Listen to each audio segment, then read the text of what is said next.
গুরুত্বপূর্ণ কাজ করতে গিয়ে তখন ফোনটি হ্যাং বা ফ্রিজ হয়ে যায়।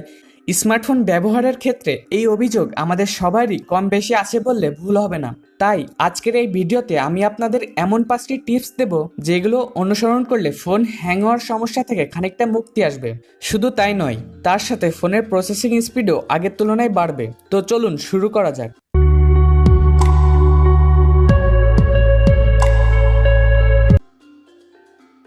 স্মার্টফোন হ্যাং হওয়ার অন্যতম কারণ হতে পারে স্টোরেজের কমতি থাকা।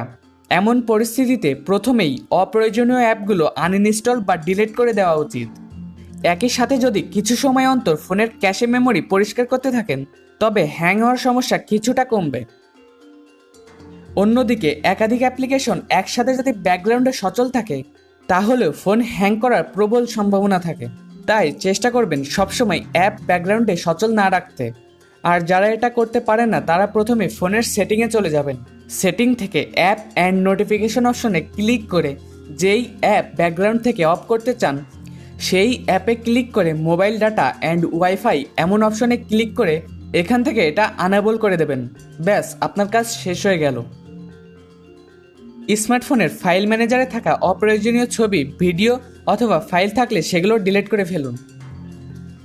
চেষ্টা করুন একটি এক্সটার্নাল মেমোরি ব্যবহার করার এবং ওই এক্সটার্নাল মেমোরিতেই সমস্ত ফাইল, ছবি অথবা ভিডিওগুলো রাখার। এক কথায় চেষ্টা করুন সবসময় ফোন মেমোরি খালি রাখার। ফ্যাক্টরি রিসেট যদি অন্য কোনো মেথড কাজ না করে, তখন শেষ অবলম্বন হিসেবে আপনার ফোনটি ফ্যাক্টরি রিসেট দিতে হবে। এর ফলে আপনার ফোনটি প্রায় নতুনের মতো হয়ে যাবে।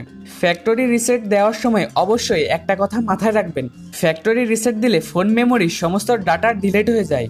তাই ফ্যাক্টরি রিসেট দেওয়ার আগে প্রয়োজনীয় ডাটা সংরক্ষণ করে রাখুন। এই সকল বিষয়গুলোর প্রতি একটু খেয়াল রাখলে আপনার ফোন তুলনামূলক কম হ্যাং করবে এবং ফোনের প্রসেসিং স্পিডেরও অনেক উন্নতি হবে। আজ এই পর্যন্তই, দেখা হচ্ছে অন্য কোনো ভিডিওতে। আসসালামু আলাইকুম।